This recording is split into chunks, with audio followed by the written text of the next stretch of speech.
Hello, everybody, and welcome to the latest episode of the 20 podcast here on the Dugout Football Channel and the Totally Levy and Horne Football Pod as well. Another fascinating weekend has happened in the Premier League, and we are here to discuss everything that happened in week 9. And yeah, an unlikely weekend where all three promoted clubs win. Yeah, that doesn't happen very often, but fair play to all three of them. But joining me as usual is my co-host, Mr. Karl Edwards Levy. How are you, my friend? I'm good, thank you. I'm really so glad to do this, especially on my first day of my new job, actually. So yeah, it has been a little bit of a busy day, but at least I got here, I get to do this with you, and I got to watch the majority of all the games, all through the highlights just before we started, because I know it was a busy day for me. So yeah, I'm looking forward to discussing all the topics of the next hour or so. Yeah, absolutely. But yeah, the headlines: Eze puts Arsenal 4 points clear. The Bees sting the Reds. Yes, Liverpool lose for another game in a row. 4 defeats in a row now in the Premier League. Sunderland's season goes from better to even. Amazing after they beat Chelsea 2-1 at Stamford Bridge. And yeah, Burnley win the classic six-pointer between themselves and Wolves. And yeah, Leeds United beat West Ham, but are West Ham looking like they are going towards the trap door? Well, we'll discuss everything when we go to these games. But we'll begin with the league leaders, Arsenal.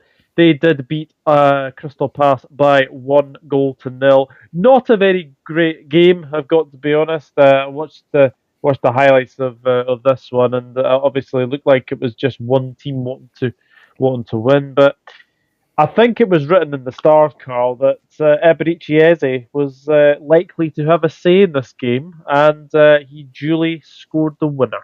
Yeah, he did actually. It's not surprising. It was always going to be written in the stats when you play against your old club, and especially for Eze himself. Had a really good 4 or 5 seasons at Palace before he made a big move to return back to his own way. It all started for him at Arsenal, and for him to get the goal, he used to celebrate anyway against his former club of how much he had success under them, especially getting to the FA Cup final last season and winning the Community Shield, and being part of that unbeaten run as well. I just think it was always going to happen. You could tell he was going to be one of probably the main player was top players that was going to score yesterday, and it was not surprising at all actually. And overall, yes, Arsenal did not perform, as a bit boring, but sometimes you have to be boring to win the titles. Yes, everyone we all expect to. Football is kind of entertainment in a way, but you don't have to be entertained by playing entertainment football because that doesn't give you like long term success at all. Yeah, just to make people aware, I didn't put the term boring because I think they're they're boring. Jeff Stelling said on Talksport today that he thinks Arsenal are, in his words, boring and want to be more expansive. So yeah, I just to sort of clarify that I did not think that at all. But no, Arsenal are looking really, really good. I think they've got the squad now. I think they've got the know how to win games. Still early on, they could still have their usual collapse in November, December time, but at the moment they are looking very, very good. Yeah, they're looking very good as one of the pre contenders favorites. For the Premier League completely. And as I said, look, this is Arteta's big season now. They have to win the trophy, and yes, it might not be playing the best pre football. But if look what Chelsea did on Jose Mourinho. They didn't play the best pre football, but they still grind out results. And I think that's what Arsenal are looking to do. And I think they got the squad now, especially they had to invest on getting Eze and also getting Gyökeres as well. And also Zubimendi. They have got the squad there. It's just they need to maintain it through the course of the season when the going gets tough completely. Yeah, absolutely. But Palace, I mean, I wouldn't say they're in really, really poor form because I think that would be very, very harsh for me to say, but they are on a bit of a blip. Yeah, they are on a bit of a blip at the moment, which is, I think after losing to Everton, I expected to resurge completely, but they have been a bit. They had their first defeat in the Europa Conference League to separate side last it, and I can't say the name properly, but they did have their first, the European in the Conference League debut at home, their first defeat as well. And I think, yeah, going to Emirates, I expected a little bit closer from Palace, but they are in a bit of a blip. But I think I wouldn't worry about them too much. I think Glasner will find a way to to get the Palace back to its winning ways at some point, and it will be sooner than later because they have the capability of overcoming this little blip in form they have at the moment. Yeah, the game did come at a cost for Arsenal though. Declan Rice, William Saliba, I can't remember the other one. Both all came off injured, so that could be a bit of a worry. Um, I think that the last thing I think Arsenal need is really injuries to those two, Declan Rice and William Saliba, because I think they're really um, important. I can't think of the life of me who the third player was that got injured, but there were definitely three players that went off injured in that game. Yeah, yeah, Um, I did hear about that. I think the players, I think the third player, I'm going to find it actually, who did came off yesterday, and I think it was. I was thinking more Calafiori actually than Calafiore, yeah, pretty much Calafiori. I think like I said, Gabriel's one of them. We know that. yeah. So yeah, I think yeah, I think it is. I think it is Calafiori at the moment. So yeah, it's actually at injuries return. So let's just see. I'm just looking here. So yeah, it was actually no Saka. It was actually Bukayo Saka. So yeah, no, it was Osaka, Calafiori. It was Calafiori who was taken off. Yeah, because he suffered the issue. yeah. It was with Calafiori. Yeah, it was Calafiori. I thought I had it. Calafiore, Declan Rice, and William Saliba all came off injured. So we'll be interested to see sort of where when they come back. But yeah, Arsenal 4 points clear now. Um, and yeah, we'll come to the second place team, which is quite unbelievable when we will get to it. But yeah, they are 4 points clear at the top of the table. Absolutely. Let's move on to the next game and let's go to the GTEC Community Stadium. And in a disappointing week for Liverpool, especially the loss to Brentford 3-2, the Bees sting us completely. John Henson was very magnificent against his former club. And also, Doug, especially, we have to talk about the penalty decision. We'll start off with Gakpo after Nick Collins broke down. Do you think that was a penalty? I've seen a lot of people speak about this decision. Um, I think if you go down so easily like that, then I don't know why he didn't shoot in the first place. Um, I think personally it's a dive. I got heavily criticised for this on social media. I actually said at the time I didn't think it was a penalty, and I stand by it. I don't think it was a penalty. I think if you give penalties for that, I think it's I think the game is way gone. To be honest with you, so for me, no, it wasn't a penalty. And I've got to say that's another game where I'm like, we didn't deserve anything in that game. Mm, Brentford were the far superior team. Um, I mean, we were undone by the long throw from Christopher Ryer. It was flicked on, and Watara got the goal.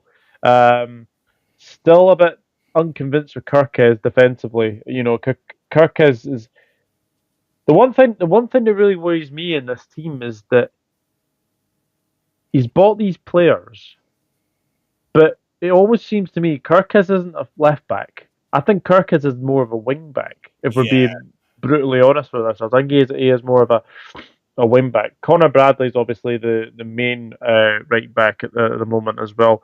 And then Van Dijk and Kanati, who I've got to say again, Kanati was dreadful. Mm, I don't think Marmadash really had a good game. I don't think he should doesn't really cover himself in glory for the second goal. I think he no. should sort of be more out of there.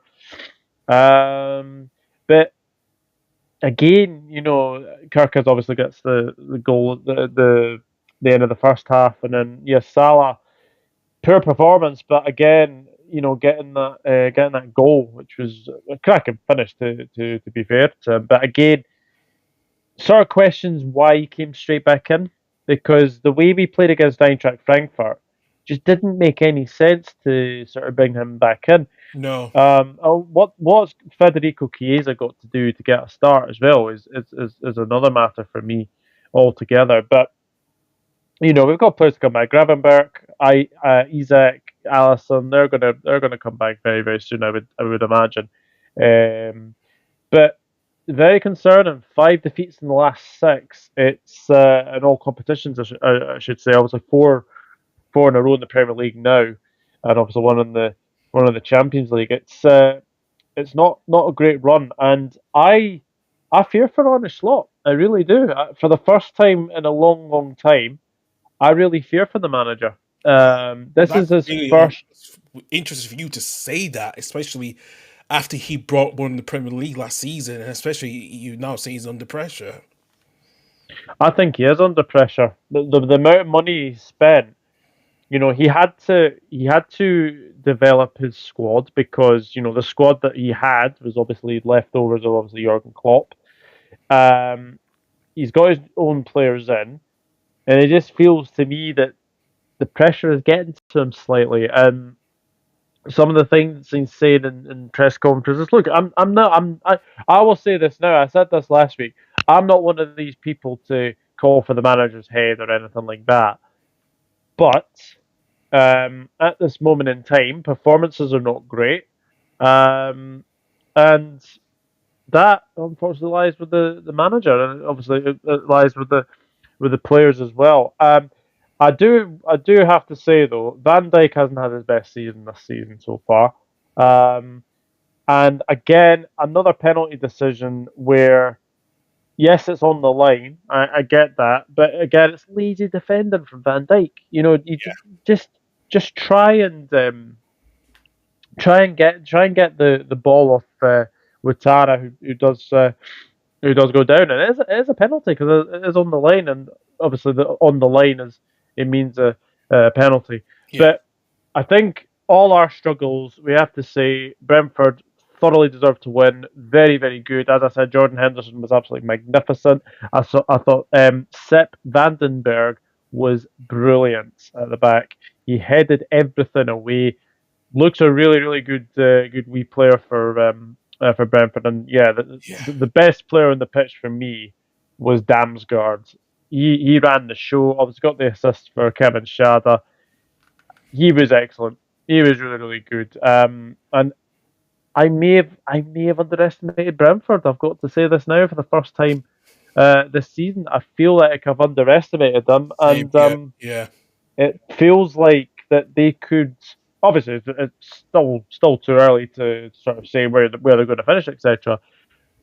But it's really, really encouraging to beat Manchester United and Liverpool back to back at the GTEC.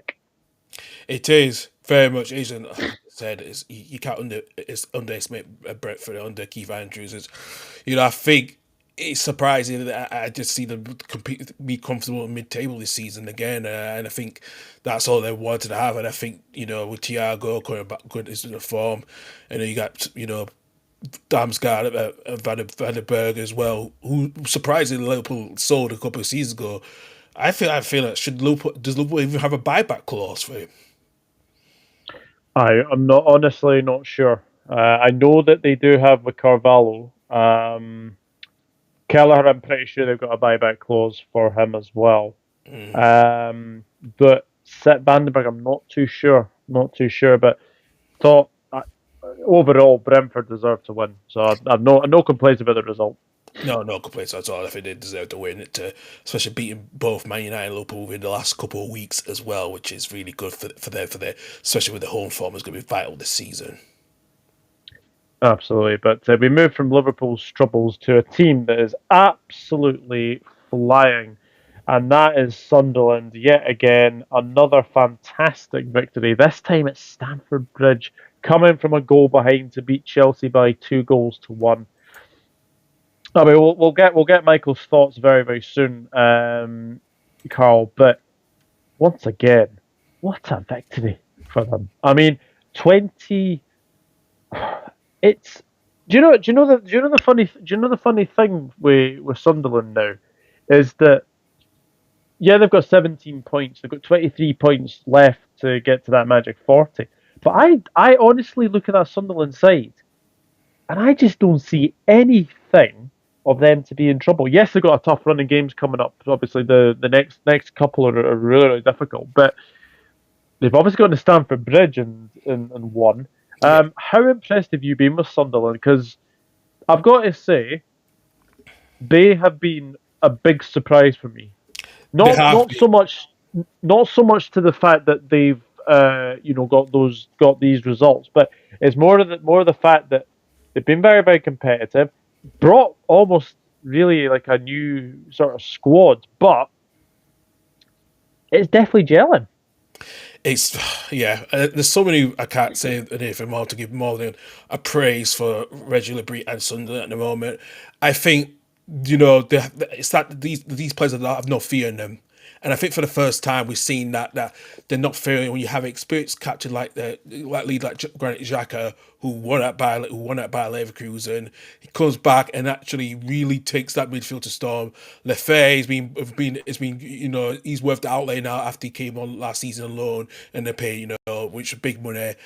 I don't know what things to say. Yeah, they're gonna have a bit of tougher on the fixtures, and especially if they get more points before most of the players go for the Afcon nation, African nation. I think they'll be comfortable. They've got the squad there that can actually keep if they get the more points and by the time to get to January, I think they will be all right. We're all right. I think that Sonny's got enough to fear, and it looks like.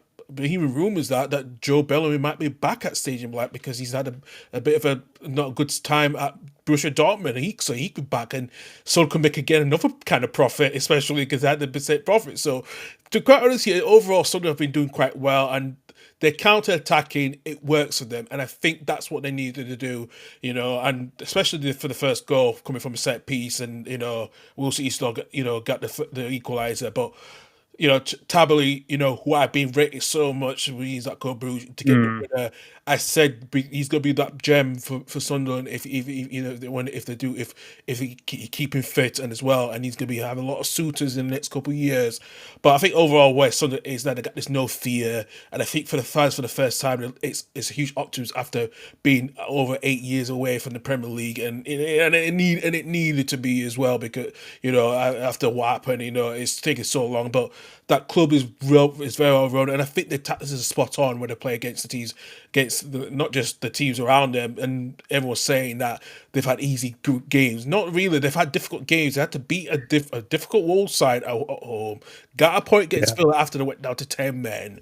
Yeah, could have had a chance to get something at Man United, but they played well. What more people want? And I think deep down, I think they're going to be one of those teams that really, really be comfortable away from the relegation battle. Yeah, as I said, we will hear Michael's thoughts because he has sent us a video, and then I imagine he's got a beaming smile as the weir of time. Let's just say that. But Chelsea, obviously Garnacho got the goal, but are they missing Liam Delap? Because I look at that Chelsea side. Mark Guiu looked okay. I would have to say, but they've not got an outlet. Liam Delap gives them something different. He is an outlet for obviously Joe Pedro. For me, I don't think Joe Pedro really is a striker. I think he's sort of more of a a forward. So he's gone on a bit of a drought now Yeah, as well. But for me, Karl, I don't know about you, but for me, I think Chelsea are missing just that key piece, just an outlet, and I feel that Delap gives them that.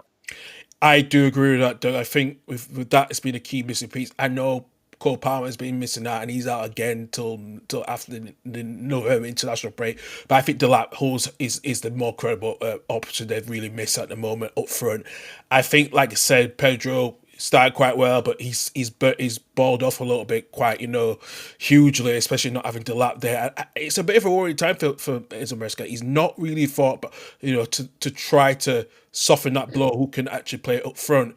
And I think that's a huge word for him. He needs to go forward, especially now.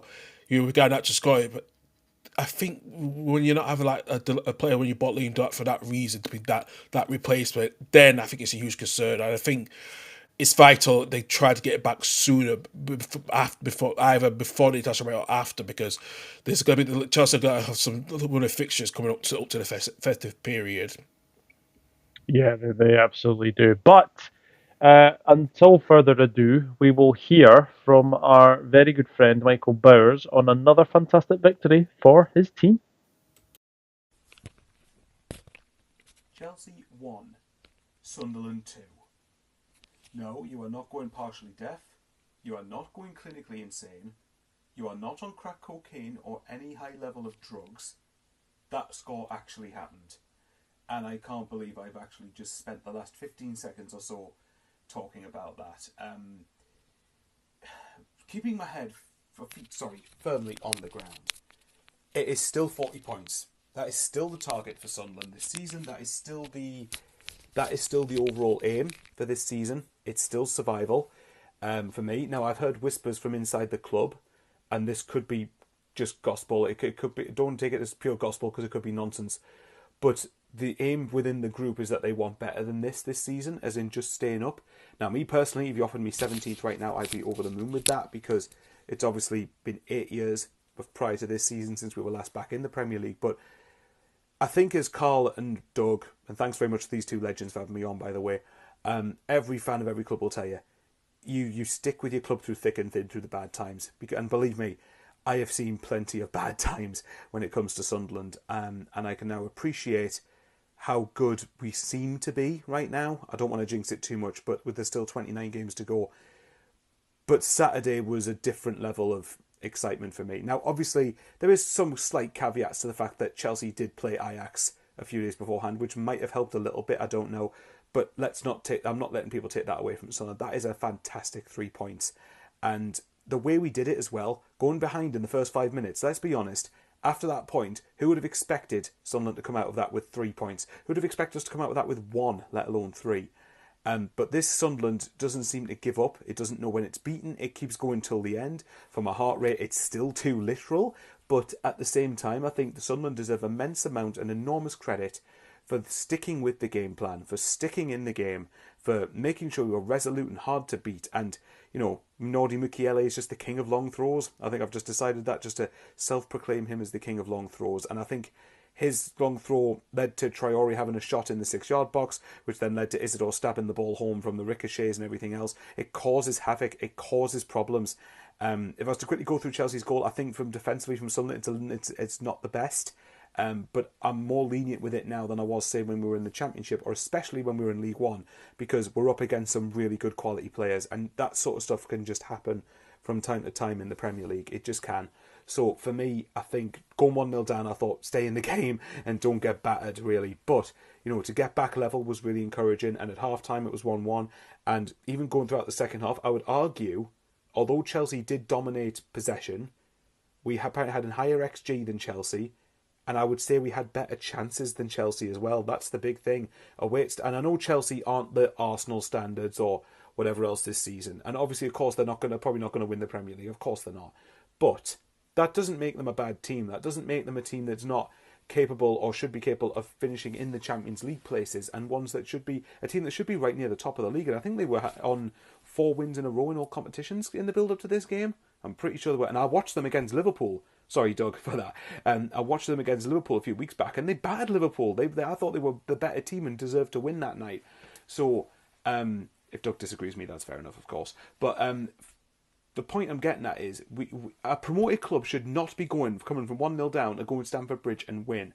And let's just say I kind of went, and Karl and Annie and Doug, a lot of people have heard me say this thousands of times probably at this point, but when I saw we'd scored the winning goal, because I actually missed it when I was watching it, and I went, F off, F off, F off. No way this is happening.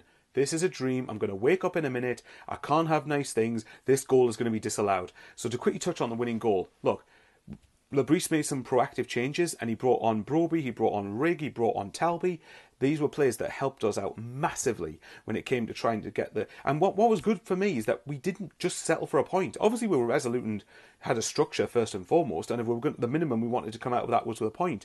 But we felt we could get at Chelsea and cause them a few problems. And Isidore had a good one-on-one effort in the second half. I think, well, probably was tackled in the end, but got himself in a good position. Xhaka got himself into the box without any fear, which you'd expect from a player of his experience and calibre and quality as well. But then even the winning goal, we launched the ball forward. Gertruda launches the ball forward. Broby does brilliantly to hold the ball up, and he holds it for a good probably 10-15 seconds, waiting for options to come. Gertruda comes sprinting into the box. Talby comes to the very edge of the box, and then Broby just basically passes it to him, and he drills it into the bottom right corner. And one of my best mates was in the away end, and I can only imagine how mental that must have been for him. I didn't properly register it, and I actually shouted, "Get the F in," when I heard the commentators say the goal was going to stand. I was just absolutely stunned. Like, I was stunned, and I still kind of am, to some extent, that we've done that.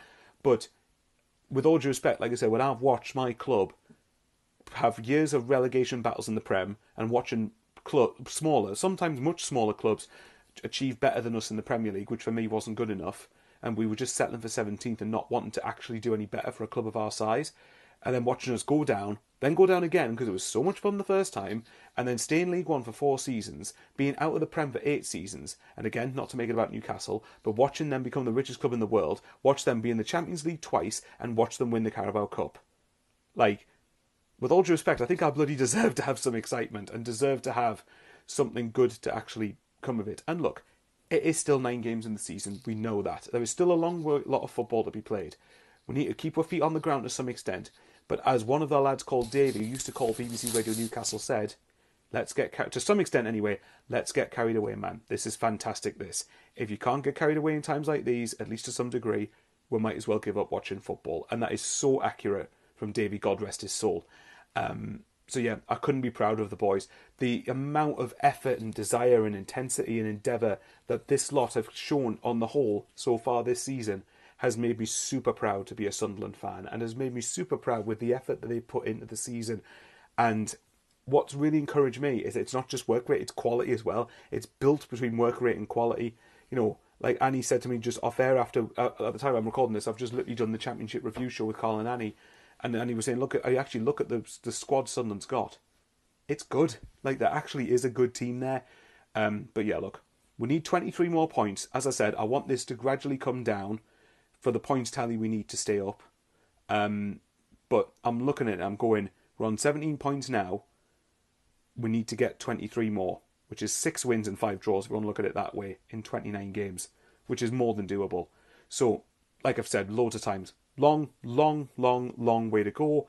And the bit thing that made me quite funny, made me laugh quite a lot, was when Peter Drury, during the Everton-Tottenham game, said Everton's next game, it'll go to title-chasing Sunderland. Howie, Peter, come on, don't get my hopes up too much. But, joking aside, I couldn't be happier with how we've started. Couldn't be happier. Like I said, challenges, of course, coming ahead. We know about AFCON. We know the fixtures we've got between now and the new year are generally pretty tough. And I think our confidence was quite high anyway. But if that result against Chelsea at the weekend doesn't do wonders for our confidence, what result is going to? Take care, everyone. Still stunned that this happened. But remember, for every Sunderland fan, for all the crap we've put up with, bloody well in.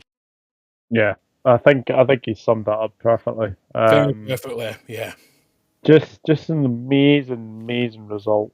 Really impressive result. And as well, they're competitive, Sunderland. They've maybe against Manchester United, okay, that was a bit of a different sort of task. But I just look at their team and I look at what they've been doing. I don't see a game where they're going to get battered. They're always in the game, and they've always made that. Not bad for a team that's come up from the playoffs as well. Like, everyone expected Sunderland to struggle. Everyone expected them to struggle.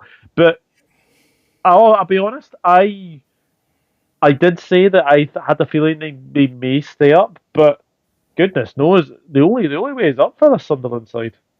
Oh yeah, very much so. It's all the way it's up for them, and especially like I said, they've been so competitive in these games, and then they've been, and they're stuck to its tactics, and that is important, especially for that caliber, that club, the size of the club, and the city itself, which was craving for Premier League football after they got relegated back in 2017. It has been craving for that for a while, and I think we've seen the extent now that with what the ownership's been doing, especially getting an unexperienced manager who's win the players in his first season, it's tremendous, it really is. And actually, to go to back him in the transfer window this summer of the players that they've brought in, when they didn't have to worry about any financial fair play FFP because they had the strength of getting the players they wanted, and they beat clubs just like ourselves, like Leeds and Burnley, and they got the players that they needed to get. And I think to this win at Stamford Bridge, it gives them the huge caliber to play well, to try to I think teams are now be fair when they play against them. They'll be like,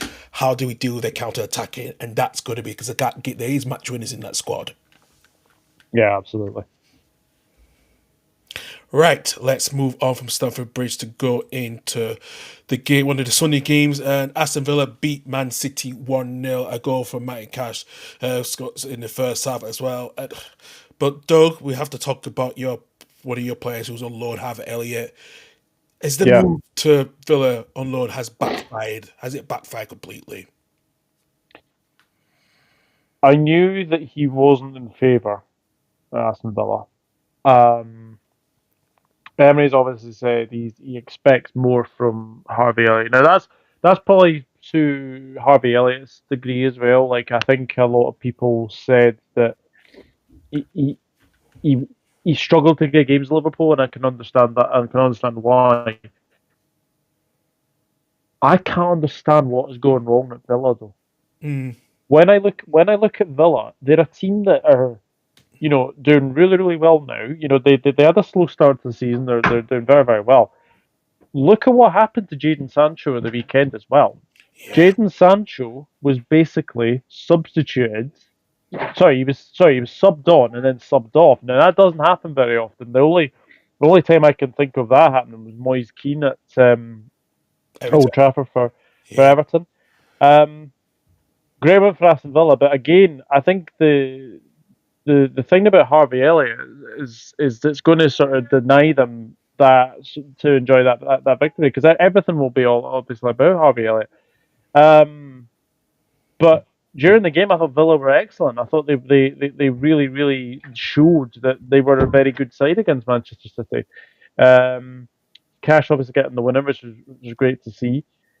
But again, it's another one of those ones where you're like I put there, like I've spoken to a few City supporters this week, and they all say the same thing. This defeat's on Pep. Yeah, I agree. Would you agree with that? Yeah, I agree. It's on Pep. I think he got pretty much everything really not spot on. And I look at the squad, and I'll just get of the team that he played yesterday, and I would like to see, because I just thought to myself, when they lost to Villa yesterday on Sunday, I looked at the team, I'm thinking, okay, you're playing John Stones, who's still not fully fit, and Oscar plays on the right. I thought Shaqiri Odoku could have played. I really feel surprised, and especially, I would have put either Graviol in the centre back and let Nico Riley play. I was surprised with his starting 11. I was very surprised, because I thought that's not a squad that could beat Aston Villa. And I mean, Tijani Reinders as a number 6 as well. That was looking for trouble. He wasn't great yesterday. Yeah, to put him in number 6 is not good. He's more better up with either Ben Alcilfil forward. I was surprised that he did, put his number 6. I would have played, and it's hard to. I would have played Nico Gonzalez there. I was surprised, but yeah, but to start. But I was very disappointed with their performance. And like I said, the tactics that play Savino on the left. Like I said, I just don't know. Yeah, the blame is on Pep entirely on this one. Entirely.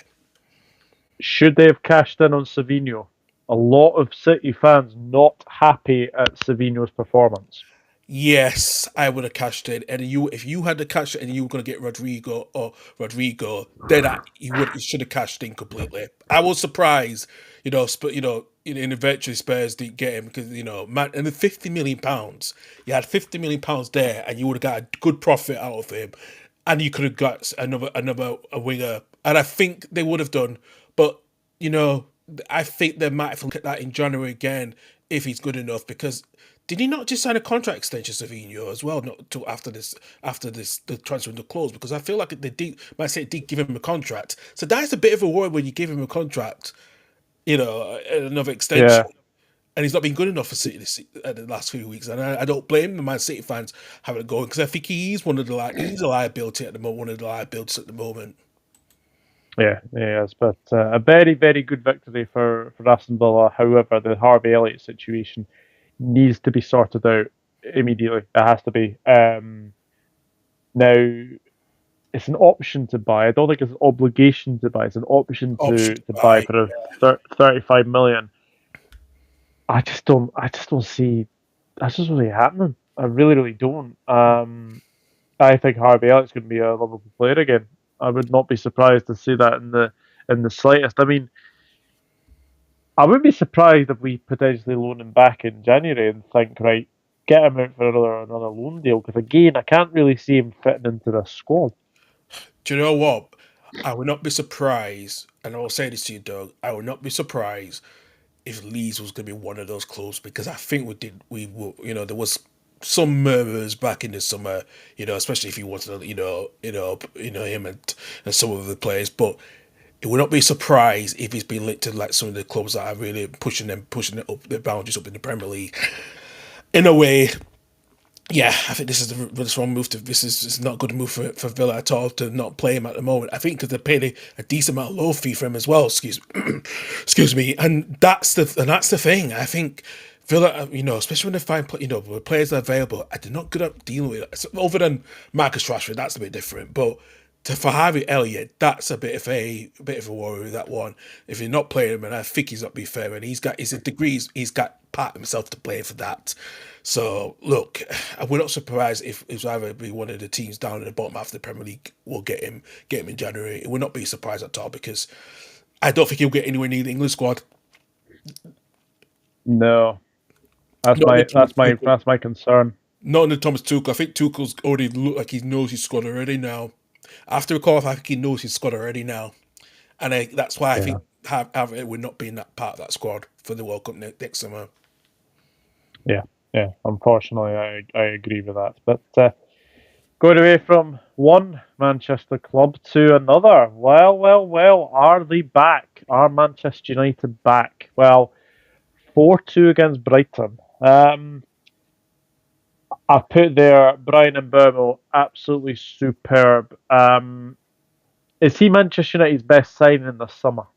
Yeah, without a shadow of a doubt, he's been one of the best signings of the summer. And I think, it was always the right, I hate to say this, it was the right for him to go to Old Trafford, especially for under Amorim's system.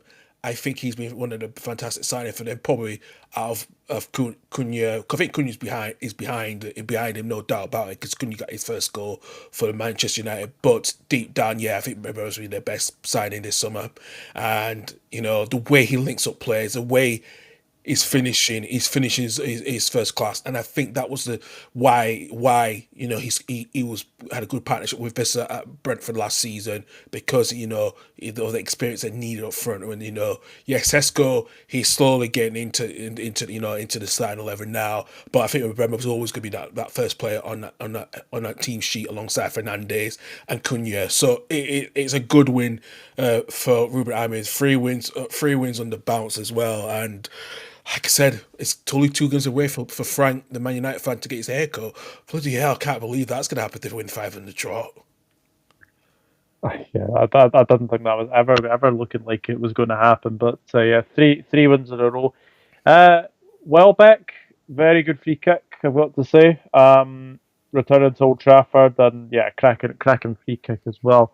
I mean, Brighton did pose Manchester United a couple of problems. Obviously, getting that goal at the end to make it 3-2, make it a bit nervy. Greek boy, I can't pronounce his name, so don't even ask for the life of me how you pronounce I his would name, but not. Yeah, I would not want to. Mate. I'm trying to avoid that myself.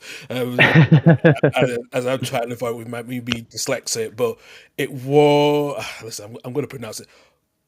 Consulas, yeah, Consulas, yeah. That's what I'm going to say. That's how I pronounce it. yeah. Yeah. There was actually a very interesting stat in that game. I don't know if you seen it, but James Milner, the oldest player to assist a player who wasn't even born when he made his Premier League debut. Wow. Yeah, that is a very, very, very good start actually. There. Yeah. Wow. Oldest player assisting a player that was never born. My God. Yeah. Yeah. So yeah, that just gets even weirder when you hear about it. But no, I've got to say, Man United looking good. That win at Anfield, they build confidence, and obviously the win against Brighton, they played really well. So are they back? Well, time will tell. I think they go to the City ground on Saturday, and then I think they're away to Tottenham. So some two tough games there, but you wouldn't put past against them getting 4 and 5 wins potentially. No, you can't at this moment of time. But like I say, time will tell, Doug. Time will tell on that on if they can get more than 5 wins in the next couple of weeks. Absolutely. Right, let's move on from Old Trafford to the Vitality Stadium, and Sean Dyche had his first Premier League debut defeat as a new Nottingham Forest head coach. They lost 2-0 away to Bournemouth. Doug James Tavernier straight from a corner. That was surprising, but Bournemouth in second. How amazing is that the early start of the season with losing so much of their back four this summer. And their only defeat was at Anfield. And I think that now that win is looking more and more like it was a very, very impressive victory because this Bournemouth side are fantastic under Andoni and Ola. Obviously, you got Krupi playing like a really, really good striker at the moment. He's been unbelievable recently. That Yeah. Krupi. Um, Yeah, Marcus Tavernier getting the goal from straight from a corner as well. There is a slight touch from Justin Cliver on Matt Sells that sort of puts him out of position. But yeah, great goal. But Forest, I don't think will be too disheartened because I think they played No. well. Yeah. Um, but again, I think Bournemouth had chances to get more goals in this game. But if you're Sean Dyche, you've definitely got some positives to take out of that. Oh yeah. They bloody went and beat FC Porto midweek as well. Yeah, I know.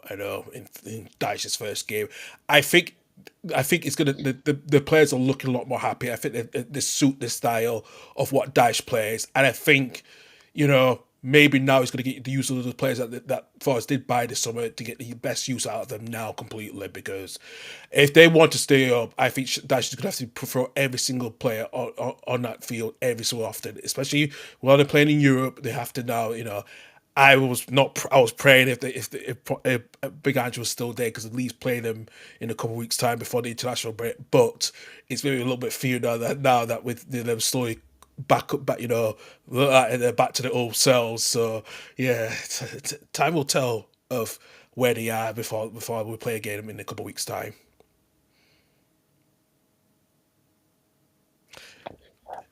There we So go. Bournemouth second yeah, is just unbelievable for Andoni Iraola's side, but a very good win. And yeah, Nottingham Forest next play Manchester United. Tough start for Dyche, but we'll see what will happen at the weekend. yes, absolutely. Let's go on from a disappointed. It looks like everything's just kind of really ebbing away for Wolves at the moment. They lost 3-2 at home to Burnley, and like I said, Doug, we got to start off. Victor Pierre and Jakob Strand Larsen, they clash with their home fans. It's such a Yeah, huge mess at the moment. You can see that club is it looked like it's going down this season. It looked like the club is gone. I think the fact that you lose this potential 6-pointer after being 2-0 down, getting yourselves back to 2-2, yeah, it's a big, big worry.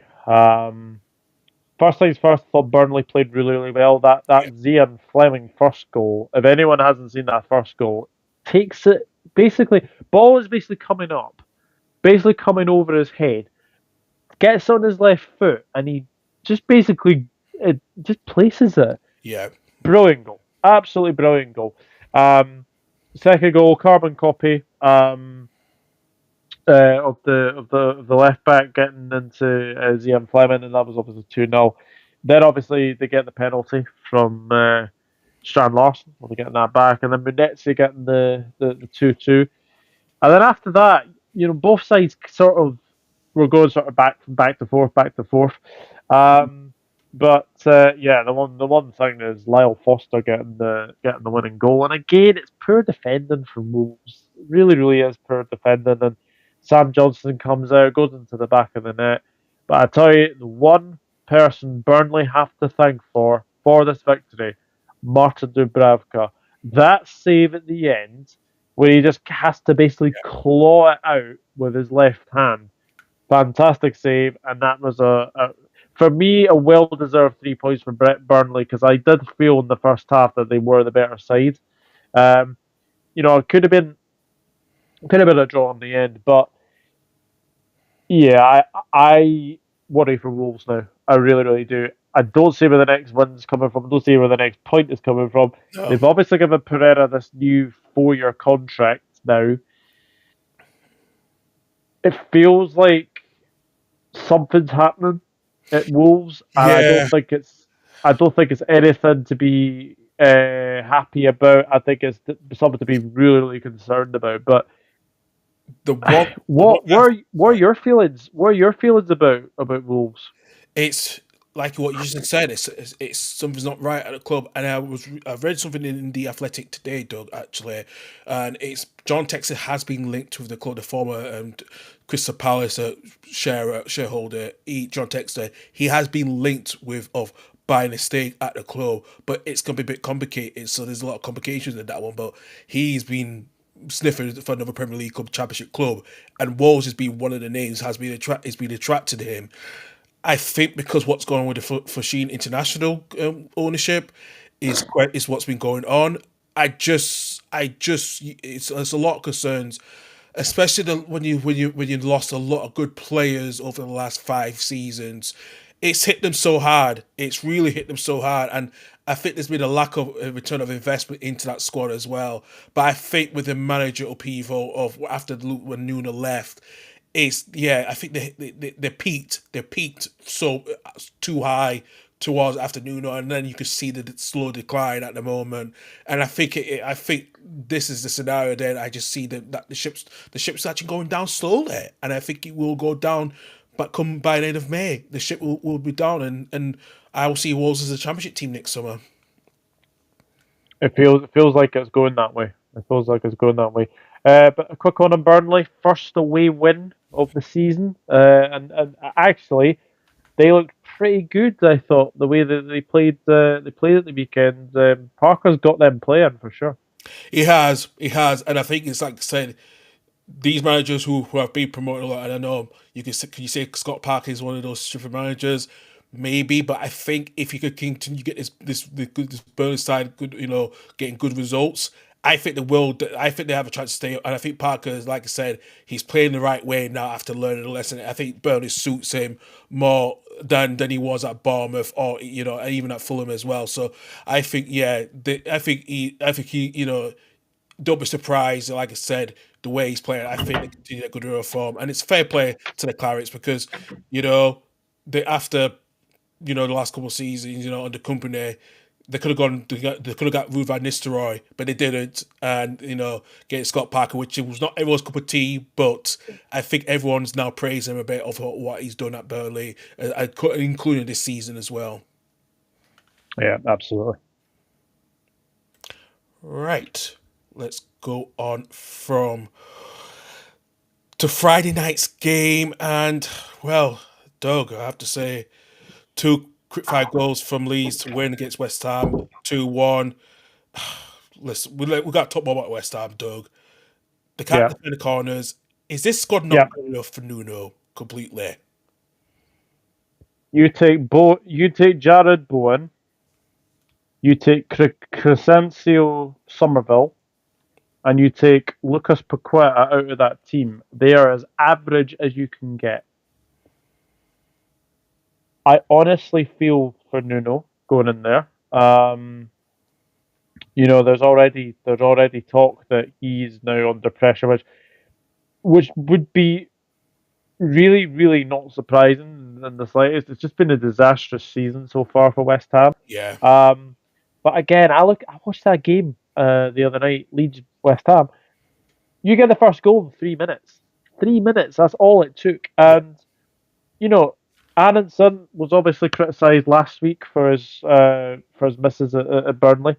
But obviously got the first goal. But the second goal, like defensively, I would be really concerned if I was a West Ham supporter because you give Joe Rodon that time, he's gonna, he will score. Um, Obviously they had a goal ruled out for offside. I think Paqueta just strayed ever so slightly. Obviously, yeah, great yeah, finish into the top corner. But barring that, I think West Ham were booed off the pitch at half time. yeah, You're not fit to wear the shirt as yeah. well. It's a really toxic atmosphere there at the moment at West Ham, and It's been toxic for a long time, barring they won the Conference League a couple of seasons ago. So yeah, and same with Wolves. I struggle to see where the next point's coming from. I really do. I do agree. I do agree. I think David Croft on from Sky Sports F1, he's a big West Ham fan, and he actually spoke about this on the Premier League show on Friday. He said if this was The Apprentice, he would have fired Karen Brady from the first episode. That just said, "Oh, with the ownership of the club, it's just been poisonous." And I think it's becoming a toy that they're not even looking after properly, and I think that's a huge worry for the Hammers fans, especially when you move to a stadium which I think the majority of the fans did not want. But like I said, leaving a good ground up to where it was intimidating. You go to a very soulless stadium that they don't own, and I think it's a bit of a downturn of the transfer policy of the players that they've signed over the years. Have been waiting and not been good enough. And they're doing good enough at other clubs when they leave. It's just so much pressure at West Ham. I just worry about them. Yes, Nuno's under pressure. The problem is he's got no pace in that squad. The only two players that has got pace, it's not Bowen, it's not Somerville, it's not Paqueta. It was two their centre backs. I've got when I looked at the start, Mhm. I've got pace. That is not good enough. It's not good Yeah. enough at all for the Hammers. But I suppose, obviously, you've had a pretty good weekend with obviously Leeds and Hearts winning. Um, is this a changing point for your season? This win? It was. I think after losing to Burnley last week, it was so disappointing. We had much possession in the game. I think this was the changing moment because I think Farker had to make changes, and he did. Bringing Pereira back in goal, Jacobrio, who he should have been starting weeks ago, but he gets his start. He looked very comfortable alongside Joe Rodon.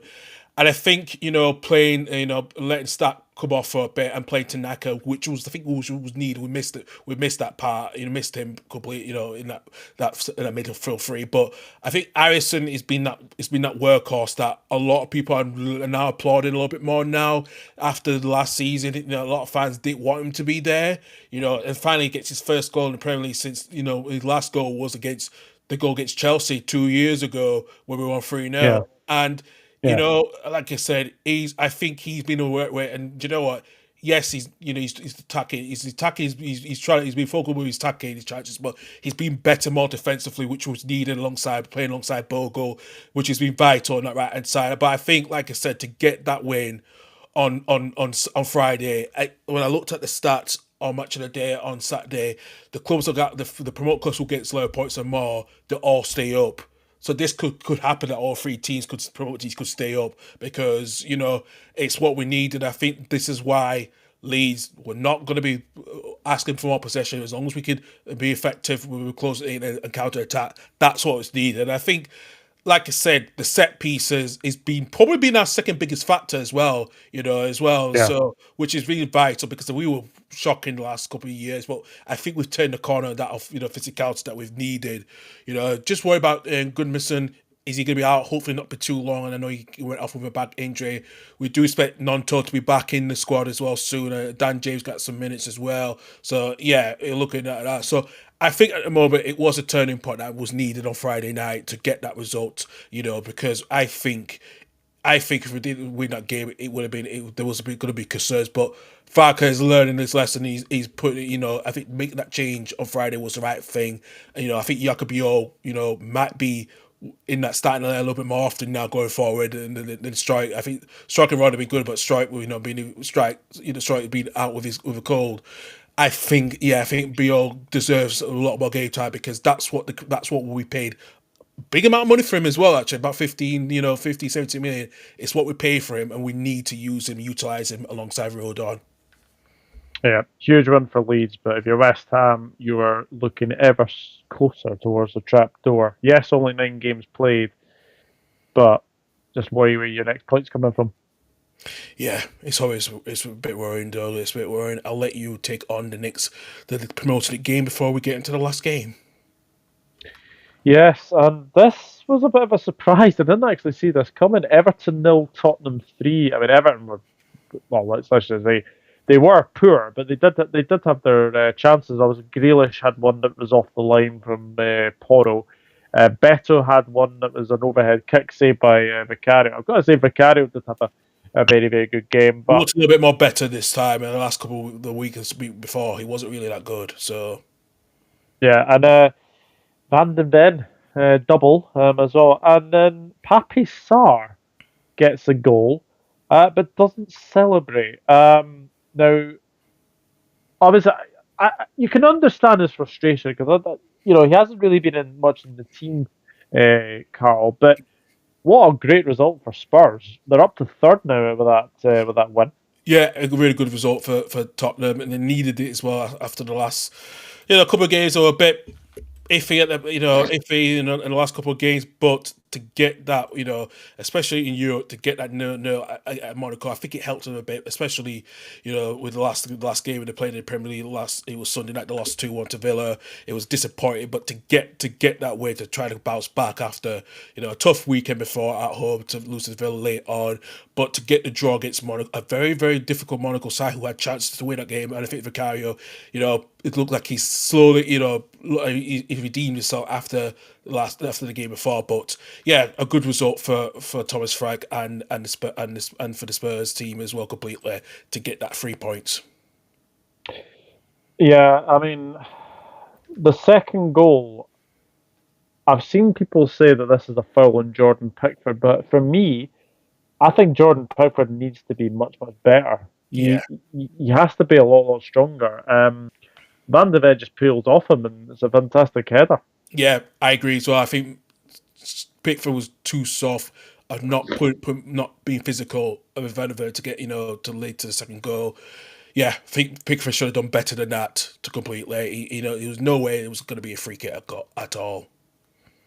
No, absolutely not. But a very good win for Tottenham. While Everton, yeah, very, very poor. And as Peter Drury said the other night, Everton go to title chasing Sunderland. I don't think you would have ever heard those words in Peter No, Drury's mind. But there we go. no, absolutely not. It's I admired the way he said it yesterday. Oh, that was yeah. It's interesting. It really is interesting. Right, let's get on to the final game then. And Bruno Guimaraes gets a late winner for Newcastle after they beat Fulham 2-1. Open goal from Jacob Murphy to get Newcastle ahead, but Saka is headed after the shot was rebounded, and then Guimaraes getting the win. But Doug, was it another poor performance from Newcastle? They're scraping through games at the moment. They've not really got that 90-minute performance in them yet. I've got to say, the first goal is absolutely shocking defender from Calvin Bassey. Don't know what he's trying to do. He's basically trying to get he's trying to get out of a tight space. But Murphy is all over him, and great finish by Murphy, I've got to say. But yeah, Newcastle had their chances, but again, it's more scraping through for them for me at the moment. But if you're scraping through games, which is really, really good to good to see. It's good to sort of get that momentum going. Obviously, be Benfica midweek as well. But if I was a Fulham supporter, this is where I worry. I worry they're in a relegation battle there, Karl. What do you think? I think they are. I think they are at the moment. I think because they didn't do. I think because only one of the teams that didn't invest enough this season. So I think Marco Silva has been very frustrated with pretty much the majority of the lack of transfer activity this cross of the summer. Yeah, they signed Kevin, and from but also signed could I say from AC Milan as well. From AC Milan as well. It's not been good enough for Fulham, and I think this poor run form they had, 4 losses on the trot now. It's worrying for them. I think the fans need to really be fair because, especially the lack. I think it's the transfer windows. It's costing them at the moment of not investing in that squad where they should have done a bit more this summer. Especially when you got teams around you who come back up and spend a lot more than Fulham have, and that is surprising. Yeah, it is very, very surprising. But from Newcastle point of view, late win, very, very good win. But Fulham looking potentially towards the relegation zone.